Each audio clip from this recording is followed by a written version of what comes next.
So you want to be a for sale by owner, or FSBO, as his agents call it.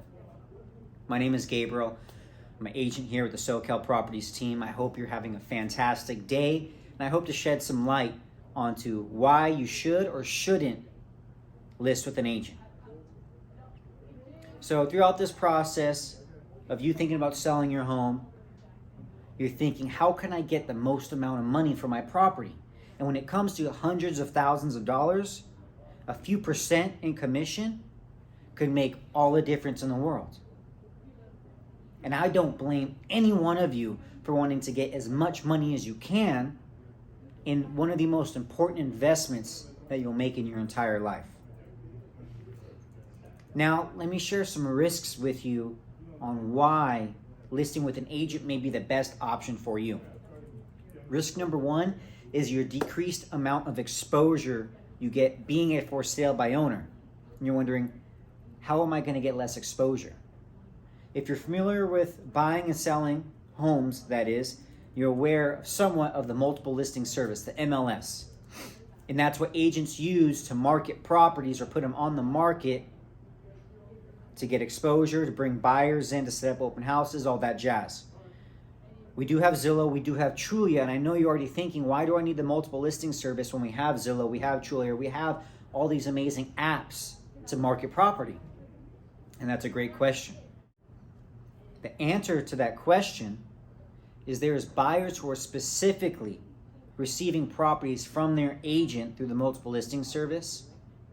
I do it. I have all my buyers subscribe to my drip campaign because it is easier for us to communicate their likes, wants, needs, and properties on something like the MLS, a robust platform, than it is for us to send just pictures and addresses back and forth through text.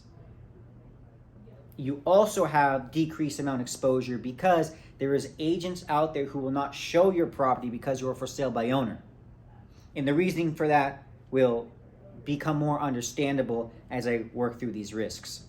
Risk number two is that many of the general population do not have experience negotiating, and especially experience negotiating at such high price points. And if you are working with an agent to sell your home, the statistics show that your home will sell for more and you will net more money. And that was the whole purpose of you trying to sell the home yourself, is because you wanted to save some money on commission and put as much money in your pocket at the end of the day, or at the end of the transaction, I should say. The next risk is a lot of people don't have the time nor the energy to set up showings for the property, to explain to buyers what makes their property special, to sell their property to these buyers, and to deal with all the paperwork they will be receiving when they're trying to sell their home. Let alone trying to figure out what the paperwork means. You work a 9 to 5 or you work 12-hour shifts, doesn't matter. When you come home, do you really want to sit through paperwork and try to understand and read what it means and what you could be liable for if you sign it? Do you really want to take calls while you're on the job that could take 20 minutes explaining where your property is, what's so special about it, why the buyer should buy your home? If I was selling my home and I had a regular job, I would not want the extra stress of dealing with buyers and then dealing with the negotiations that could take hours of my day when I could be out there making money at my job. And the last risk I have for you is navigating the legal procedure and process of selling your home. There is a bunch of legal documents with fancy lingo, because us realtors like to use fancy terms. It makes us feel smart. And if you don't understand how to read these documents, if you don't know where to look in these documents and you sign one of them, you could be legally binded to these documents, and then you could definitely leave hundreds of thousands of dollars on the table if you're not careful.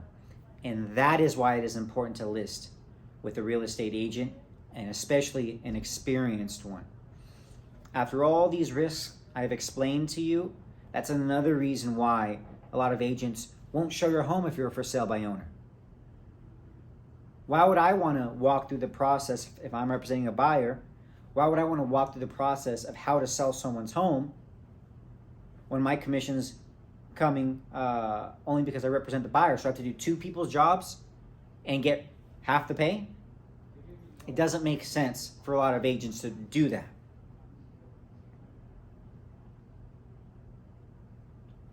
And after sitting down, which I appreciate you for sitting down and listening to this video, I hope you have a little bit more insight on how selling your home would go if you're a for sale by owner. If you have any questions about being a for sale by owner, if you have any questions about listing with an agent, please feel free to reach out to us. And you could reach out to me directly at 213-880-5141. Thank you for your time.